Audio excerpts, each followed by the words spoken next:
आता हूं अनिल जैन जी आपके पास। इससे पहले दर्शकों से एक अपील है कि आप छोटा छोटा कंट्रीब्यूशन दे सकते हैं, हमारी आर्थिक मदद कर सकते हैं। नीचे सुपर स्टिकर का साइन दिया है, अभी मेंबरशिप भी अवेलेबल है, तो बहुत टोकन अमाउंट में आप मेंबरशिप लेके हमारे चैनल को प्रोत्साहित कर सकते हैं। आप हमारे लिए प्रेरणा का स्रोत है।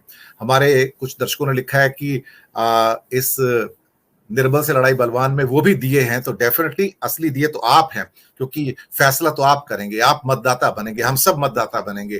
तो हम सब इस जंग के अंदर हैं और आपसे सशक्त दिया कोई हो भी नहीं सकता, क्योंकि आप दर्शक हैं, आप ही डिसाइडिंग फोर्स हैं। तो भारत के अंदर जब 2014 2024 आएगा तो उसका डिसाइडिंग फोर्स भी तो आप ही होंगे। तो अपने आप को भले दिया कहिए, लेकिन दिए में इतनी ताकत है कि महल में आग लगा सकता है, इसमें कोई शक वाली बात नहीं है। मैं आता हूं अनिल जैन जी आपके पास। आपने बात सुनी अनिल जी की और अमिताभ जी की, इसमें कोई शक नहीं है। लेकिन भारत ने कुछ दिन पहले कुछ ऐसा किया जिसके कारण हमें अंतर्राष्ट्रीय जगत में बहुत शर्मिंदगी देखनी पड़ी है। Blatant interference in the affairs of Nepal, और वो इस रूप में कि नेपाल के प्रधानमंत्री खुद बोल दिए अपने मुंह से संसद में खड़े होकर, जिसके ऊपर मेरा एपिसोड कल था, बहुत बड़ी संख्या में व्यूज आए, कि हां, मैं एक भारतीय उद्योगपति की मदद से नेपाल का प्रधानमंत्री बना। इतना बवाल मच गया कि आप यकीन मानिए कि उनकी अपनी पार्टी के और बाकी सब लोग अब उससे इस्तीफा मांग रहे हैं और उनके पास कोई एक्सप्लेनेशन नहीं है।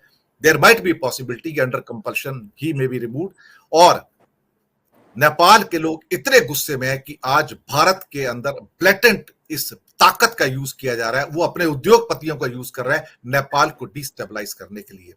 ये बात डिस्टर्बिंग है मेरे लिए भी, पर्सनली भी, व्यक्तिगत रूप से भी, एक देश के रूप में, कि अब क्या भारत की जो प्रजासत्ता है वो उद्योगपतियों का उपयोग दूसरे देशों को प्रधानमंत्री बनवाने में करता है। और ये प्रधानमंत्री ने संसद में एक्सेप्ट किया सर, और उसको बैक ट्रैक भी नहीं कर रहे हैं, कहते हैं हाँ ये सही बात है, मैं खुद कह रहा हूं। तो अगर हम इस ढंग की अगर राजनीति करेंगे और कूटनीति करेंगे तो फिर हम अपनी भी बदनामी करते हैं, और देश में तो नाम बदनाम हो ही रहा है, और नेपाल के लोग और हमसे नफरत करेंगे जिनसे रोटी बेटी का रिश्ता है। यह मुद्दा मैंने इसलिए उठाया कि यह हम सबको व्यथित करता है, और ये 2024 की जो चाल है उसके लिए यह दिखाता है कि ये लोग किस सीमा तक जा सकते हैं, देश की सीमा से बाहर भी जा सकते हैं, देश का नाम बदनाम करने में, देश की जो प्रेस्टीज है उसको डाउन करने में। अनिल जैन जी। दिनेश जी, देखिए, नेपाल हुआ, भूटान हुआ, ये दोनों बफर स्टेट हैं चाइना और इंडिया के बीच में, और इनकी बहुत अहम भूमिका है। और नेपाल को बार बार मतलब बेतुकी बातें करके चिढ़ाना, नेपाल के इंटरनल अफेयर्स में दखलंदाजी करना, ये आग से खेलने के बराबर है। पिछले दिनों भी हमने देखा कि कैसे एक पार्लियामेंट में एक नक्शा लगा दिया अखंड भारत का, और उसमें नेपाल भी दिखा दिया। बहुत जबरदस्त प्रतिक्रिया हुई नेपाल के नागरिकों के द्वारा। बदले में उन्होंने एक नक्शा बना दिया नेपाल, अखंड नेपाल का, जिसमें हमारा उत्तराखंड और हिमाचल उसमें इंक्लूड कर दिया। तो इन बातों का क्या अर्थ है? मतलब आप सरकार में किस लिए आए हैं? आप लोगों की जो समस्याएं हैं उनको समाप्त करने के लिए आए हैं, या आप बिना बात करके हल्ला मचाने के लिए और बेतुकी बातें करके भारत के जो बहुत मधुर रिश्ते हुआ करते थे नेपाल से, भूटान से, और एक समय में बांग्लादेश से, बर्मा से, म्यांमार से, श्रीलंका से, मालदीव से, वो सारे के सारे जो रिश्ते जो हैं वो सब बहुत कटु रिश्ते बन चुके हैं। तो ये इनका विदेश पॉलिसी है, जिसमें हर जगह विदेश में प्रधानमंत्री ही सबसे आगे रहते हैं। हमें तो ध्यान में नहीं रहता कि विदेश मंत्री है कौन, नाम याद करना पड़ता है तब ध्यान आता है, अच्छा वो है विदेश मंत्री। तो एक तो ये विदेश नीति हो गई। देखिए दिनेश जी, मेरा मानना एक और है। हम विपक्ष की बात कर रहे थे अभी। विपक्ष कौन है हमारे देश में? क्या विपक्ष कांग्रेस है, या समाजवादी पार्टी है, या जेडीयू, आरजेडी, या और पार्टियां? आज की तारीख में दिनेश जी, मैं बार बार इस बात को कहता हूं कि ये पार्टियां विपक्ष नहीं है। आज की तारीख में जो विपक्ष है वो जनता है।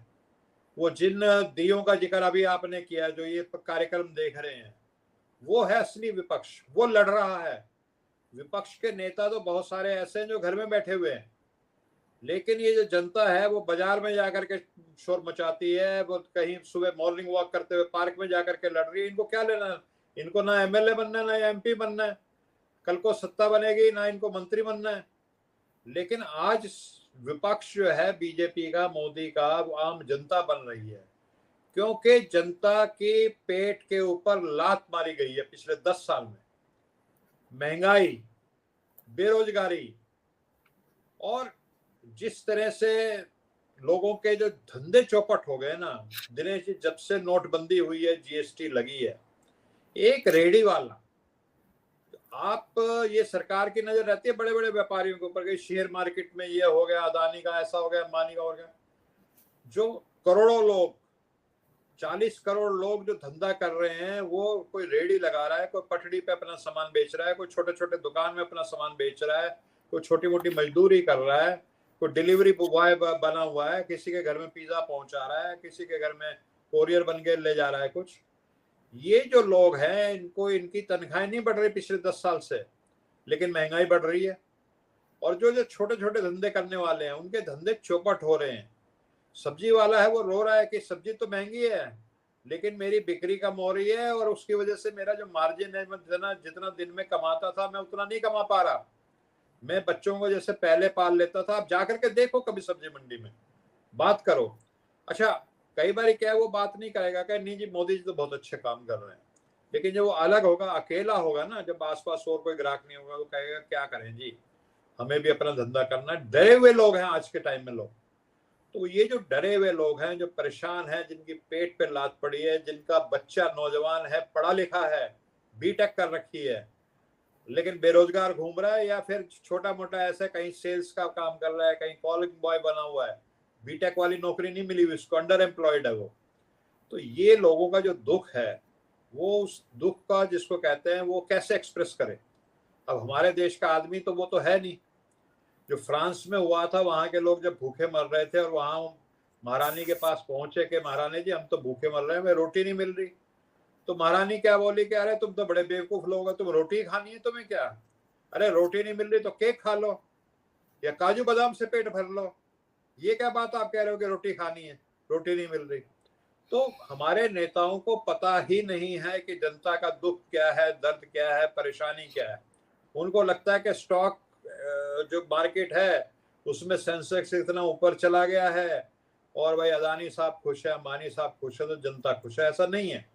और मैं समझ रहा हूं कि जो आपने जिक्र किया कि 350 सीटों के विपक्ष का एक मत हो जाएगा, 1:1 चुनाव होगा। जो बाकी 200 सीटें बचती है ना, वहां पे जनता अपना चुनाव कैंडिडेट चुनेगी कि मोदी जी के सामने, बीजेपी के सामने कौन सा कैंडिडेट सबसे मजबूत लड़ रहा है, जनता उसको चुन करके उसकी तरफ हो जाएगी वो।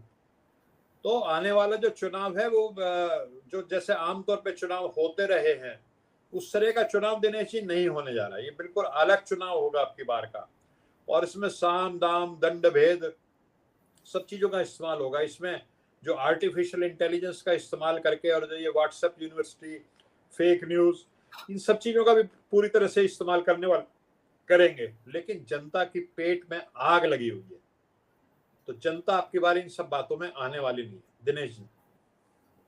जी।